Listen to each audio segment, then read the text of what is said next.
Bab 176, Empat Binatang Mati. Sang menyerang Crack Lizard. Saat ini, Crack Lizard diliputi oleh semua binatang buas dan manusia yang kuat di sekitarnya, dan ia bahkan hampir tidak memperhatikan Sang. Kadal Crack memiliki tinggi sekitar 2 meter dan panjang 5 meter, membuatnya agak berat dengan tubuh yang kuat. Saat Sang menyerbu ke arah Crack Lizard, dia memasukkan tangannya ke dalam salah satu tas di punggungnya dan mengambil sesuatu. Itu adalah kristal berisi mana air. Sang melemparkan kristal itu ke sisi kiri Crack Lizard. Bang! Mana air meledak keluar dari kristal saat pecah. Tubuh Crack Lizard tersentak saat melarikan diri dari water mana. Binatang buas di bumi membenci mana air karena itu adalah serangan balik mereka. Air sendiri tidak menjadi masalah bagi mereka, tapi mana air akan menyerang mana bumi mereka dan mengubahnya menjadi mana lumpur. Mat mana adalah afinitas campuran. Tidak banyak manusia yang memilikinya, tetapi cukup banyak binatang yang memilikinya. Zona Empress Cobra memiliki beberapa binatang yang memiliki afinitas lumpur, misalnya. Jika Crack Lizard melawan monster seperti itu, ia akan dirugikan, itulah sebabnya ia melarikan diri dari sumber besar mana air. Kristal yang baru saja dilempar Sang disebut bom pemosisian. Bom pemosisian digunakan untuk membuat binatang berpindah ke lokasi berbeda, dan itu sangat berguna. Misalnya, jika Crack Lizard itu tergantung di gunung besar, hampir mustahil untuk menyerangnya. Lagi pula, punggung batunya akan berada di antara ia dan penyerangnya, dan punggung batunya tidak menghentikannya untuk menyerang. Sang jelas sudah bersiap untuk hari kekacauan. Kadal Crack perlahan berlari ke hutan liar, menjauh dari orang lain. Sang mengikutinya dari belakang sekitar 1 menit sampai dia yakin tidak ada yang memperhatikannya. Dibandingkan dengan burung sampah, kadal karang tidak fleksibel sama sekali, yang berarti ia meninggalkan jalur kehancuran di hutan. Selain itu, karena Sang tidak perlu bergerak secepat itu, dia punya waktu untuk bergerak secara sembunyi-sembunyi. Kadal karang tidak tahu bahwa Sang berada di pohon yang sangat dekat dengannya. Sang meletakkan tangan kirinya pada pedangnya, dan sesaat kemudian, lengan kiri Sang mulai mengeluarkan uap panas. Setelah itu, Sang melompat dari pohon dan mengarahkan lengan kirinya ke belakang. Bang! Sang melepaskan ledakan api, dan lengannya hampir membeku. Namun, kecepatan Sang telah mencapai kecepatan yang hanya bisa diimpikan oleh Crack Lizard. Dalam sekejap, Sang mencapai kepala Crack Lizard. Dan pedangnya menusuk lehernya. CRK. Pedang Sang mengenai leher lapis baja Crack Lizard. Biasanya, serangan Sang hanya cukup kuat untuk mengeluarkan darah dan sedikit menembus armornya. Namun, kecepatan dan momentum Sang jauh lebih tinggi. Senjatanya jauh lebih kuat, dan terakhir, pedangnya telah diisi dengan ais mana, counter sempurna melawan apapun yang keras dan rapuh. Saat pedang menyentuh leher Crack Lizard, semua ais mana keluar dari ujung pedang. CRRRRR. Ais mana membuat batunya semakin rapuh, dan pedangnya dengan mudah menembus armor.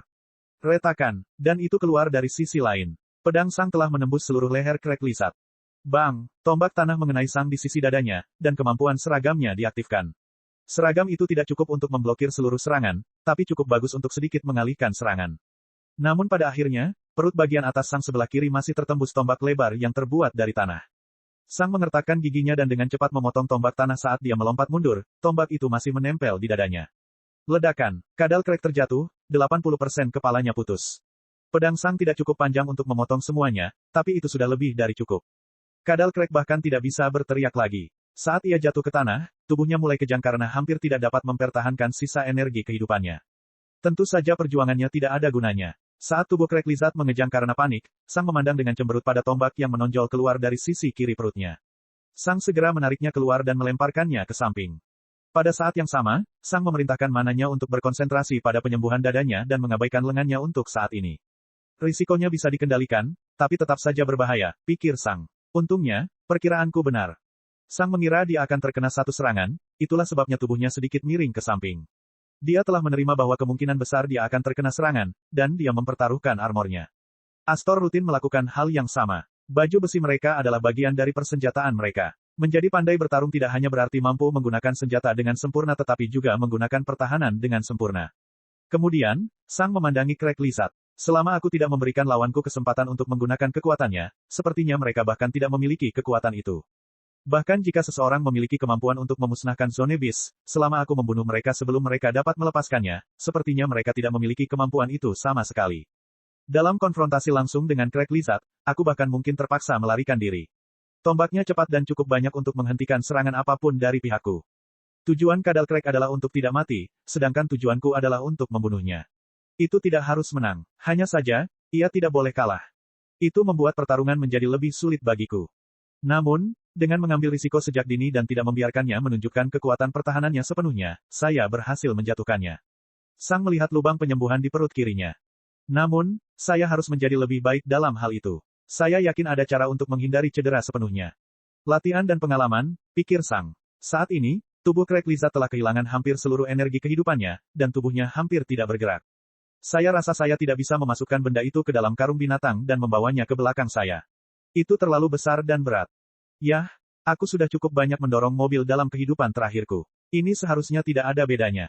Sang pergi ke tubuh kadal karang, memotong bagian terakhir lehernya, dan memasukkan kepalanya ke dalam karung binatang. Kemudian, Sang meletakkan kedua tangannya di tubuh Craig Lizard dan mulai menggulungnya. Itu cukup sulit, tapi bisa diatasi. Benar saja, itu hanya sedikit lebih buruk daripada mendorong mobil. Satu-satunya bagian buruknya adalah perlu beberapa saat untuk kembali ke garis pertahanan. Maksudku, aku menarik kereta luncur yang berat lebih lama lagi. Itu hanya masalah waktu saja. Untungnya, Craig Lizard tidak terlalu cepat pada awalnya, yang berarti Sang hanya perlu mendorongnya kurang dari 1 kilometer. Butuh waktu sekitar 10 menit untuk kembali. Kerja bagus, kata Chuck saat melihat Sang. Chuck mengambil mayat Craig Lizard dan melemparkannya ke 3 karung binatang Sang lainnya. Ini harus segera berakhir, katanya. Sang hanya mengangguk sambil duduk di samping mayatnya. Dia telah membunuh 4 monster tahap umum awal hari ini, dan dia mungkin tidak akan mendapatkan satu lagi untuk sementara waktu. Selain itu, Sang membutuhkan waktu untuk menyembuhkan lengan kirinya karena semua mana miliknya telah masuk ke perutnya. Jadi, sepanjang sisa hari itu, Sang hanya duduk di samping keempat mayatnya. Gerombolan binatang perlahan-lahan menipis. 1 jam kemudian, para pemburu meninggalkan garis pertahanan dan berpencar untuk mencari orang yang tersesat. Sang hanya menunggu ketika para pemburu lainnya meninggalkan garis pertahanan. Hari kekacauan belum berakhir secara resmi, tapi pada dasarnya sudah berakhir. Saat Sang sedang menyembuhkan lengan kirinya di samping mayatnya, dia melihat 2 orang mendekat. Ketika Sang melihat mereka, dia mengerutkan kening. Apa sekarang? Pikirnya dengan kesal. Guru Loran dan Guru Mervin perlahan berjalan menuju Sang. Dan ekspresi mereka tidak nyaman. Mereka jelas tidak ada di sana untuk memberi selamat kepada Sang. Khotbah lain tentang moralitas dan kebenaran. Pikir Sang. Bab 177, Nasihat Guru Mervin. Sang memandang Guru Loran dan Guru Mervin. Keduanya tampak tidak bersemangat. Ya, Sang bertanya tanpa emosi. Guru Mervin memasang ekspresi tenang di wajahnya, sementara Guru Loran mengerutkan kening. Guru Mervin memandang Guru Loran dan kemudian ke Sang. Saya di sini sebagai mediator, ujarnya. Sang mendengus. Penengah. Dia bertanya, bukankah kamu berada di sisinya ketika dia mencoba mengancamku agar menuruti tuntutannya? Tidak, saya tidak melakukannya, kata Guru Mervin. Hal ini mengejutkan Sang. Guru Mervin bukan. Tapi bukankah Guru Loran mengatakan bahwa Guru Mervin ada di sisinya? Sang memandang Guru Loran dengan alis berkerut. Kukira mereka ada di kapal, tapi ternyata tidak, gerutu Guru Loran. Sang menyipitkan matanya. Guru Loran tidak hanya ingin mengancam Sang agar patuh, tapi dia juga berbohong tentang pendirian guru lainnya. Meskipun saya setuju dengan tujuan Guru Loran, kata Guru Mervin, saya tidak setuju dengan metodenya. Saya yakin mengikuti nasihatnya adalah pilihan yang tepat bagi Anda, tapi menurut saya dia belum menyampaikan nasihatnya dengan benar.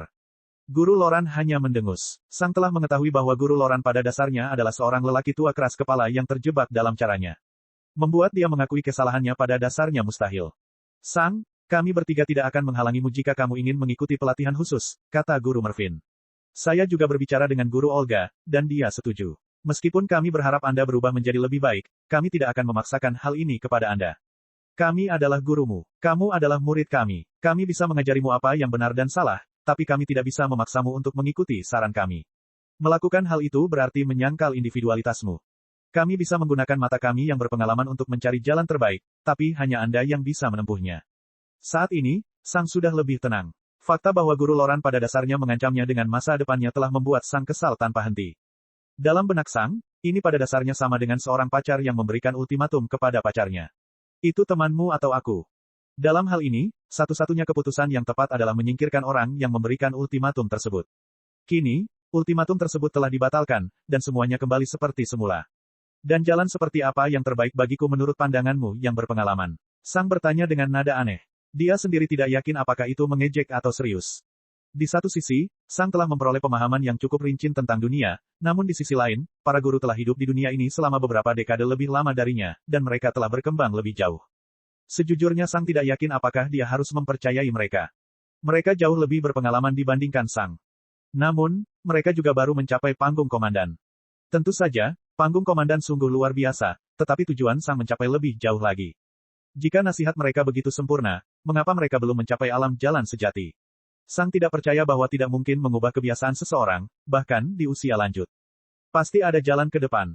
Jadi, Meskipun nasihat mereka mungkin bernilai emas, hal itu hanya akan membantu Sang mencapai tahap komandan, dan lebih buruk lagi, hal itu mungkin justru menghentikan Sang untuk mencapai tahap jalan sejati.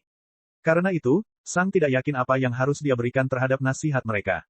Guru Loran tidak menyukai nada bicara Sang terhadap Guru Mervin, tetapi Guru Loran tidak yakin bahwa Sang benar-benar mengejeknya.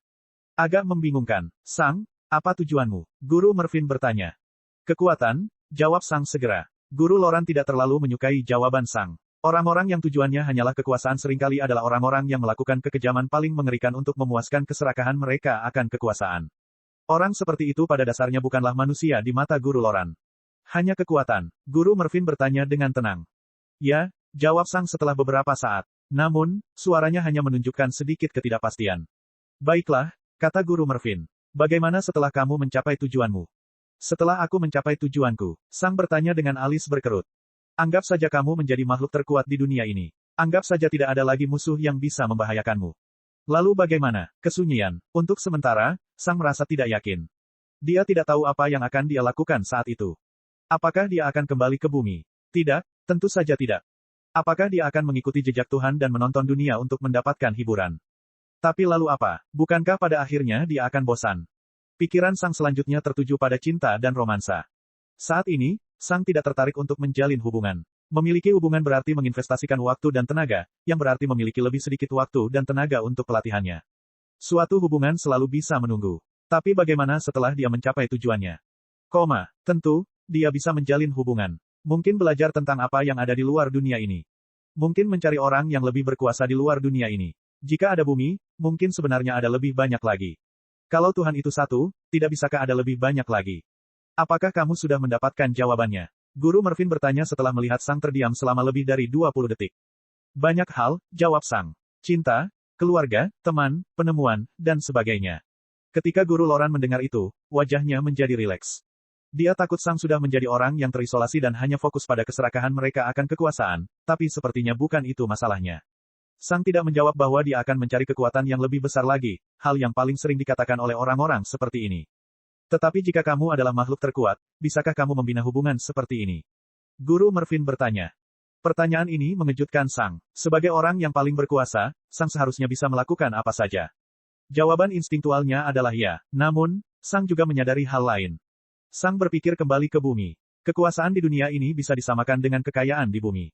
Sang telah mendengar bahwa banyak jutawan kesulitan menemukan teman dan orang yang dicintai. Mereka sangat sering takut bahwa teman-temannya hanya mengincar uangnya. Mereka mencintai mereka bukan karena mereka, tetapi karena uang mereka. Jadi, bukankah hal serupa akan terjadi di sini? Bagaimana jika orang yang paling berkuasa mengadakan pemilihan besar-besaran untuk pasangannya? Bukankah hanya orang yang datang karena statusnya? Bagaimana jika orang yang paling berkuasa mencari pasangan tanpa pengumuman besar apapun? Ya, hampir semua orang mungkin akan kecewa dengan kekuatan mereka dan menolak perasaan tulus apapun. Itu sulit, kata Sang. Benar, kata Guru Mervin. Namun, jika Anda memiliki teman dekat, seharusnya tidak sulit. Mungkin Anda akan menemukan seseorang di lingkaran itu. Mungkin beberapa dari mereka bisa memperkenalkan Anda. Ada banyak peluang. Sang, kekuasaan mungkin menjadi tujuan utamamu, tapi kamu tidak boleh melupakan masa-masa setelahnya. Untuk beberapa saat, Sang terdiam. Guru Mervin dan Guru Loran memiliki pendapat dan tujuan yang sama ketika berbicara dengan Sang. Namun, mereka melakukannya dengan cara yang berbeda. Dan menurut pendapatmu, apa yang harus aku lakukan? Sang bertanya. Dapatkan tim, kata Guru Mervin. Bergabunglah dengan tim pemburu. Ikut serta dalam misi kelompok. Cobalah untuk tidak menolak undangan jika seorang kenalan memberi Anda undangan. Pada dasarnya hanya satu hal. Jadilah lebih banyak di antara orang-orang. Bab 178, Saran yang berlaku. Menjadi lebih banyak di antara orang-orang. Sang bertanya. Guru Mervin mengangguk. Selama kamu mempertahankan kehidupan sosial, itu akan baik-baik saja. Sang memandang Guru Loran. Kedengarannya berbeda dari apa yang dia katakan. Guru Loran melihat ke samping. Apa yang dia katakan? Guru Mervin bertanya. Dia mengatakan bahwa dia tidak mau mengajari seseorang yang tidak peduli dengan kehidupannya sendiri, dan dia juga meninggalkan komentar yang samar-samar. Dia mengatakan bahwa hidupku bukan hanya milikku sendiri, jawab Sang. Saya setuju dengan itu, kata Guru Mervin dengan tenang. Namun, ini adalah beberapa langkah ke depan. Ini pada dasarnya adalah tujuan akhir. Bisakah Anda menjelaskannya lebih lanjut? Sang bertanya. Jika Anda lebih banyak berada di antara orang-orang, Anda akan belajar untuk peduli pada lebih banyak orang, dan lebih banyak orang akan peduli pada Anda. Pada saat itu, Anda mungkin tidak ingin terlalu mempertaruhkan hidup Anda.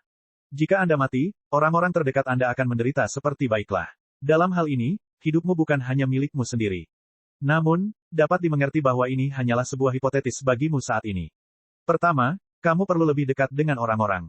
Kemudian, pada akhirnya, kamu tidak ingin terlalu mempertaruhkan hidupmu karena kamu tidak ingin kedekatanmu, yang merasakan sakit. Kamu juga pasti ingin bertemu mereka lagi. Jika kamu mati, kamu tidak akan bisa berbicara dengan mereka lagi. Jika kamu mati, kamu tidak akan pernah merasakan cinta lagi. Singkatnya, kelangsungan hidupmu akan lebih diprioritaskan daripada tujuanmu, dan hal ini tidak kontraproduktif dalam mencapai tujuanmu. Lagi pula, orang mati tidak bisa menjadi makhluk paling kuat yang pernah ada. Sang tetap diam, tapi pada akhirnya semua terserah kamu. Mungkin kamu tidak akan merasakan keinginan untuk dekat dengan orang lain setelah mencobanya. Mungkin tujuanmu masih jauh melebihi kebahagiaan mereka. Namun, tanpa mencobanya, Anda tidak akan pernah yakin. Jadi, meski Anda mungkin kecewa, setidaknya Anda akan memiliki lebih banyak kejelasan tentang tujuan dan apa yang Anda inginkan dalam hidup. Pada akhirnya, semuanya terserah padamu. Itu keputusanmu. Aku hanya menyarankan agar kamu mencobanya, dan aku tidak akan memaksamu. Bahkan jika kamu memutuskan untuk mengabaikan semua yang aku katakan hari ini, hubungan kita tidak akan berubah. Kamu adalah salah satu muridku. Aku salah satu gurumu. Dan itu akan tetap sama. Sang hanya melihat ke samping ketika pikirannya mencoba mencari tahu apa yang ada dalam pikirannya mengenai hal itu. Haruskah dia? Bukankah begitu? Hanya itu yang ingin saya katakan, kata Guru Mervin. Saya harap Anda tidak terlihat terlalu buruk pada Guru Loran. Dia hanya ingin membantu Anda, tetapi dia melakukannya dengan cara yang sangat kikuk. Saya pikir cara terbaik untuk maju adalah dengan berpura-pura bahwa kalian berdua tidak berbicara hari ini. Keheningan 2 detik berlalu. Tidak apa-apa, kata Sang sambil menatap Guru Loran. Mari kita lupakan hari ini. Guru Loran hanya mendengus dan pergi tanpa berkata apa-apa. Sang sudah cukup lama mengenal Guru Loran sehingga dia tahu bahwa dia merasa malu. Mendengusnya adalah caranya menyetujui dan meminta maaf. Sekarang setelah semuanya selesai, izinkan saya membantu Anda membawa monster Anda ke akademi. Keabsahan pembunuhan Anda tidak perlu dipertanyakan lagi hari ini, yang berarti Anda bisa mendapatkan poin kontribusi dengan mereka, kata Guru Mervin. Sang mengangguk. Guru Mervin mengambil karung binatang itu. Guru Mervin, kata Sang. Ya, terima kasih, kata Sang. Kamu memberiku banyak hal untuk dipikirkan. Tidak perlu, terima kasih, kata Guru Mervin dengan tenang. Inilah sebabnya saya menjadi seorang guru. Sang hanya mengangguk tanpa sadar. Setelah itu, Sang berdiri dan mengikuti di belakang Guru Mervin. Tanpa Guru Mervin, Sang harus menggulingkan Crack Lizard sampai ke Warriors Paradise, yang akan memakan waktu lama. Beberapa menit kemudian, Storm Eagle kembali. Saat melewati mereka, Guru Mervin memegang tangan Sang agar dia tidak terlempar ke kejauhan.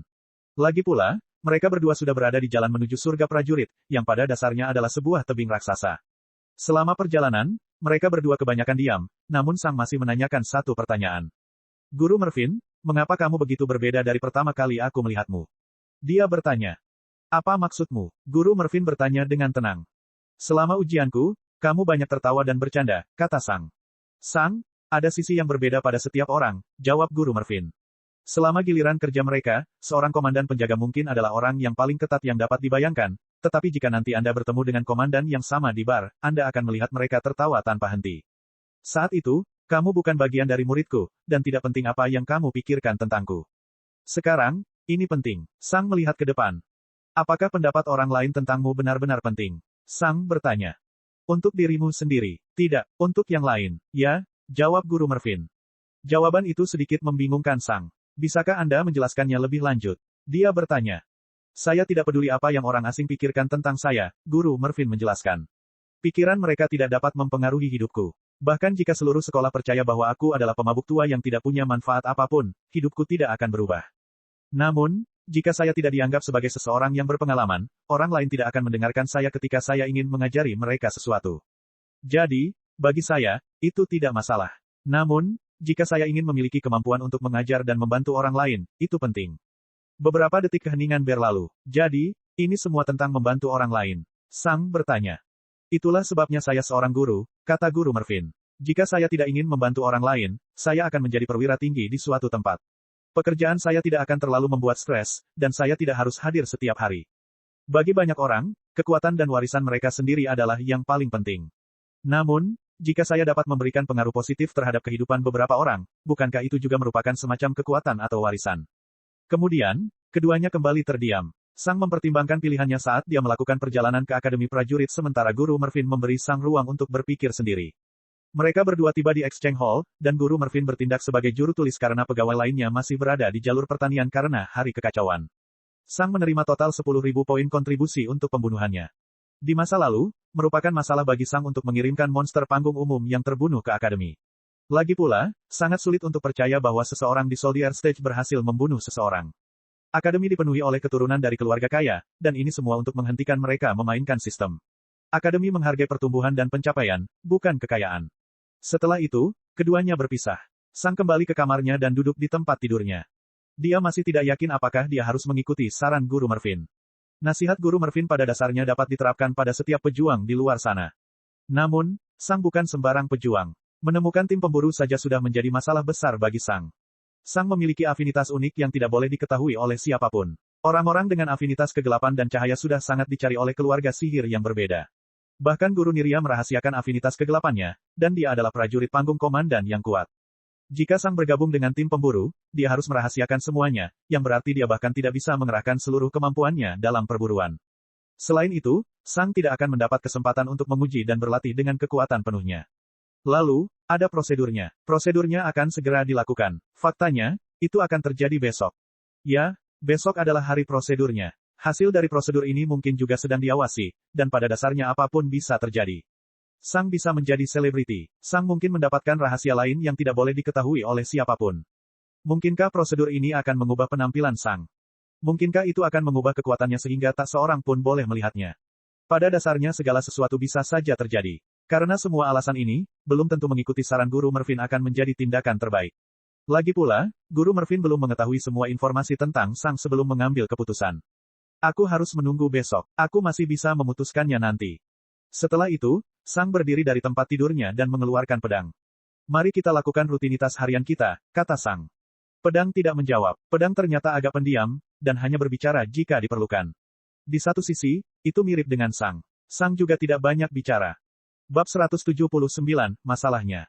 Tok, tok, tok. Sang membuka matanya. Dia telah menyelesaikan latihan rutinnya beberapa jam yang lalu, dan dia telah berkonsentrasi pada afinitasnya sejak saat itu. Dia merasa hampir mencapai terobosan lain dengan afinitasnya. Sang berdiri dan berjalan ke pintu. Setelah membukanya, Sang melihat wakil dekan Soran di depannya. Aula itu sangat gelap, dan jam dalam Sang memberitahunya bahwa saat itu sekitar 2 jam sebelum fajar. Ikuti saya, kata wakil dekan Soran dengan nada serius. Kemudian, wakil dekan Soran berjalan menuju tangga. Sang mengikuti. Setelah mereka sampai di tangga, wakil dekan Soran berjalan ke dinding kosong dan menempelkan lambangnya di atasnya. Sebuah pola rumit muncul di dinding, dan sedetik kemudian, dinding itu terbelah. Sekarang, ada tangga di depan Sang yang menuju ke bawah. Rupanya, bangunan utama Akademi Prajurit juga mempunyai ruang bawah tanah. Sang mengikuti wakil dekan Soran ke bawah tanah, dan tembok ditutup di belakang mereka. Di saat yang sama, beberapa kristal di dinding mulai bersinar. Sang bisa merasakan light mana datang dari mereka. Mereka berdua menuruni tangga selama sekitar 1 menit dalam diam sebelum mereka tiba di depan pintu lain. Ini adalah tempat Akademi menyimpan barang-barangnya yang paling berharga, kata wakil dekan Soran. Anda dianjurkan untuk merahasiakan tempat ini. Sang hanya mengangguk. Wakil dekan Soran membuka pintu, dan mereka berdua masuk. Sebuah lorong remang-remang berada di depan Sang sekarang dengan beberapa pintu kayu tua di sampingnya.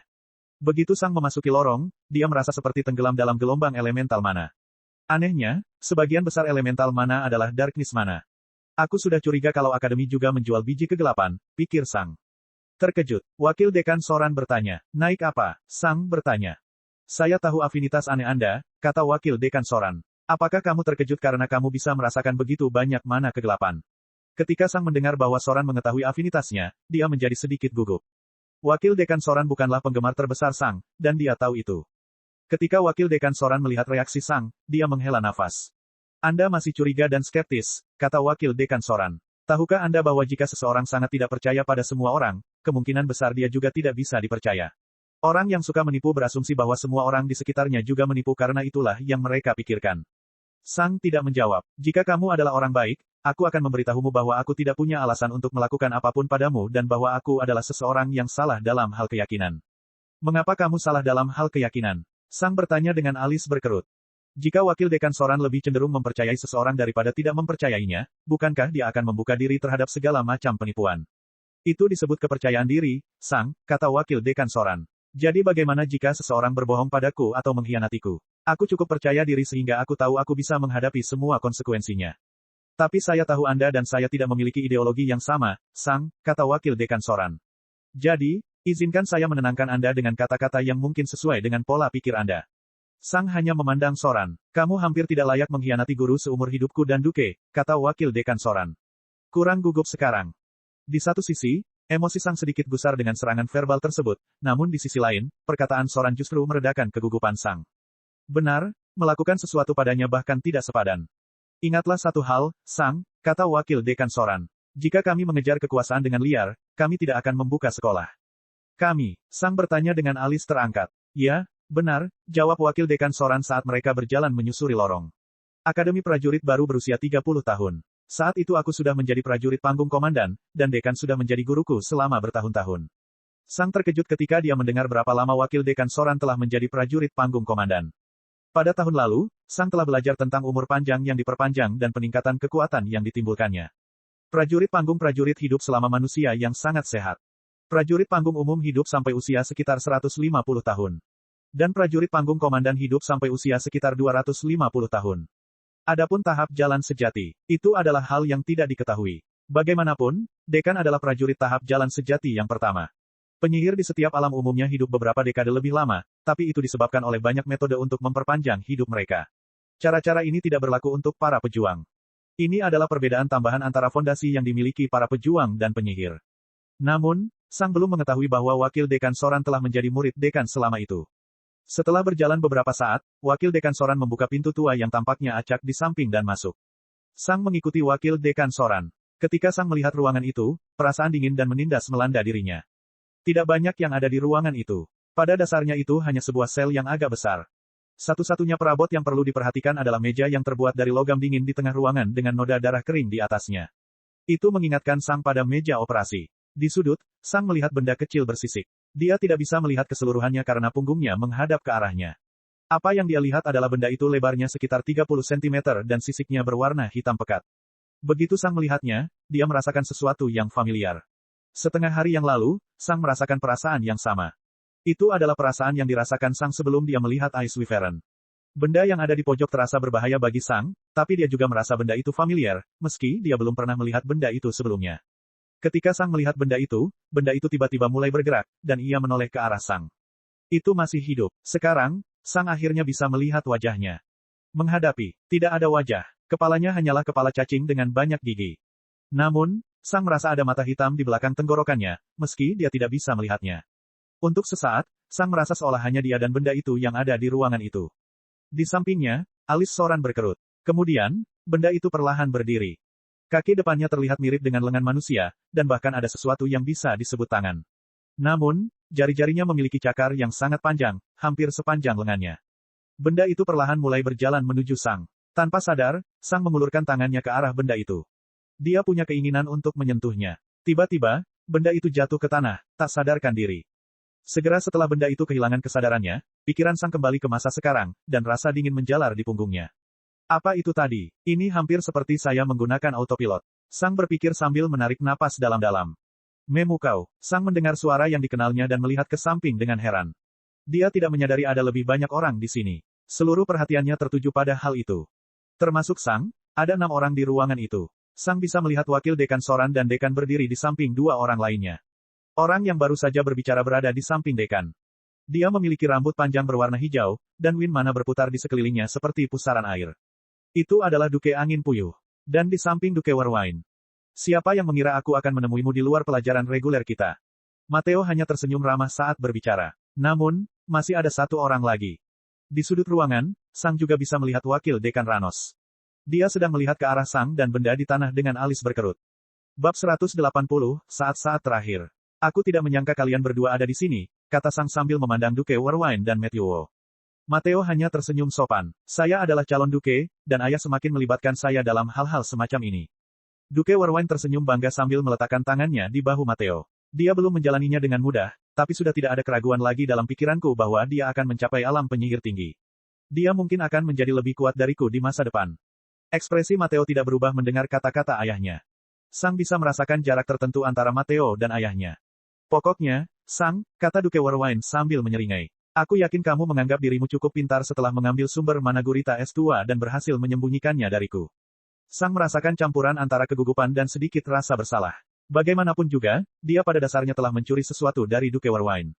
Tapi tidak apa-apa, kata Duke Warwine. Sejujurnya, jika aku berada di posisimu, aku akan melakukan hal yang sama. Apa yang akan kamu lakukan jika aku memberitahumu? Sang bertanya. Sejujurnya, saya tidak yakin, kata Duke Warwine. Tetapi saya rasa saya akan meminta Anda untuk menunjukkannya, dan saya akan segera menyadari bahwa afinitas Anda sangat aneh. Saya rasa saya akan mengajak Anda bersama saya untuk mencari tahu lebih banyak tentang afinitas Anda. Maksudmu bereksperimen padaku sampai aku mati? Sang bertanya tanpa emosi. Duke Angin Puyuh mendengus. Nah, Sang, hal seperti itu sungguh bodoh. Bodoh, Sang bertanya dengan alis terangkat. Jelas ada lebih banyak afinitasmu, yang berarti masih banyak lagi yang bisa ditemukan. Setelah beberapa saat, aku mungkin akan mengirimkan sumber mana lain kepadamu untuk melihat apa yang akan terjadi. Dan kemudian, aku akan tertarik pada apa yang akan terjadi pada afinitasmu jika kamu menjadi lebih kuat.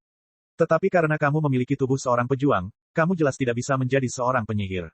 Itu berarti kamu akan berakhir di Akademi Prajurit. Dekan juga akan memperhatikan bakat khususmu. Jadi, pada akhirnya, kita akan tetap berada di sini, jelas Duke Warwine. Sang tidak yakin apakah dia harus mempercayai Duke Warwine. Di satu sisi, semua yang dia katakan tampak logis, namun di sisi lain, sepertinya terlalu bagus untuk menjadi kenyataan. Bagaimana dengan sumber mana? Sang bertanya. Tidak apa-apa, kata Duke Warwine. Kamu bisa melihatnya sebagai hadiah. Tetapi, Sang mengerutkan alisnya. Saya ingin Anda memberitahu saya semua yang Anda ketahui tentang afinitas Anda. Afinitas Anda adalah satu-satunya, dan saya sangat ingin mengetahui apa yang Anda bisa dan tidak bisa lakukan.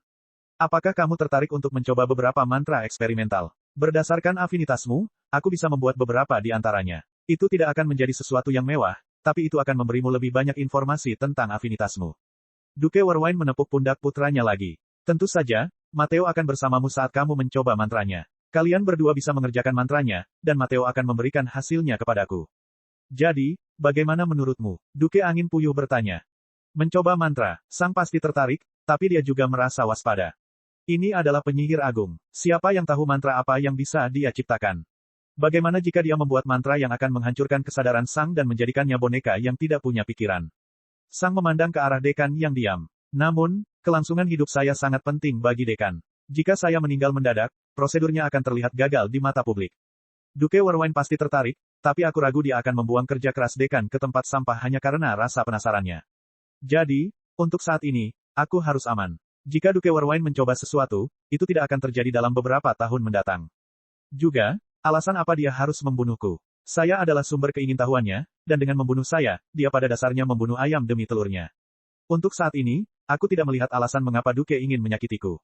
Aku tertarik, kata Sang. Saya juga tidak yakin dengan afinitas saya, dan saya juga tertarik untuk mempelajari lebih lanjut.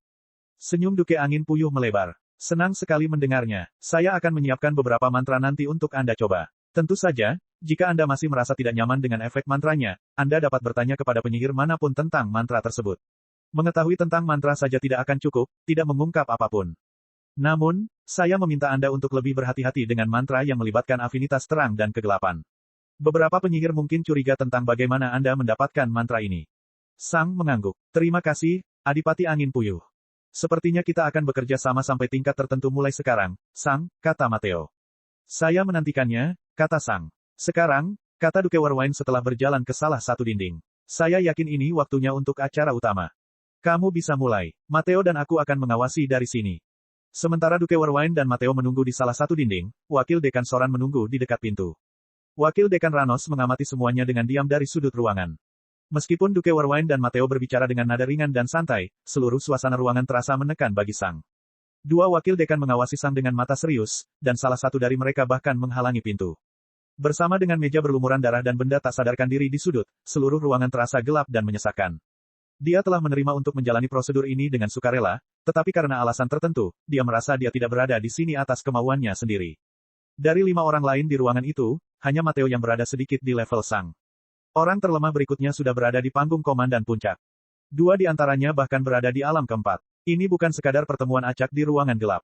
Ini adalah orang-orang paling berkuasa di zona sekitarnya. Dekan berjalan menuju Sang dan memandangnya dengan ekspresi netral. Apakah kamu siap secara mental? Dia bertanya. Sang menarik napas dalam-dalam. Dia pastinya gugup. Dia bisa menahan rasa sakit, tapi gambaran sumsum tulangnya yang terkuras keluar dan punggungnya yang patah masih membuat perutnya mual. Pikirkan kekuatannya. Sang berkata pada dirinya sendiri dalam benaknya. Pikirkan betapa kuatnya dirimu. Prosedur ini akan menjadi kunci untuk mencapai kekuatan penyihir. Jadi bagaimana jika itu menyakitkan? Ini adalah hal yang hanya terjadi sekali saja. Hari ini, aku akan mengalami rasa sakit yang tak terbayangkan, tapi besok, aku akan bahagia atas rasa sakit yang aku rasakan hari ini. Ya, aku siap, kata Sang dengan keyakinan. Bagus, jawab dekan. Gunakan manamu. Selama kamu memiliki mana, tubuhmu akan menyulitkanku dengan penyembuhannya yang terus-menerus. Sang mengangguk. Sang mengarahkan lengan kirinya ke lokasi kosong di dalam ruangan dan melepaskan ledakan api dan ledakan es. Matteo menyaksikan serangan Sang dengan ekspresi terkejut. Ledakan ini cukup dahsyat. Kemudian, Sang menggunakan hampir seluruh mana miliknya untuk menyembuhkan lengan kirinya. Setelah itu, Sang melancarkan 2 ledakan lagi, menghancurkan lengannya lagi. Ini akan menghabiskan manaku untuk sementara waktu, kata Sang netral. Dari samping, Matthew Wu menarik napas dalam-dalam. Dia melihat lengan kiri Sang, dan dia hampir tidak bisa membayangkan bagaimana rasanya lengannya terluka sedemikian rupa. Namun, Sang bertindak seolah-olah ini bukan lengannya. Dekan mengangguk. Berbaringlah di atas meja. Cek cek cek cek cek cek cek cek cek. Rakan-rakan kultivator sekalian, sebelum retret, sila terus berkultivasi untuk jurus subscribe, like, share dan komentar agar sekte ini terus berkembang pesat.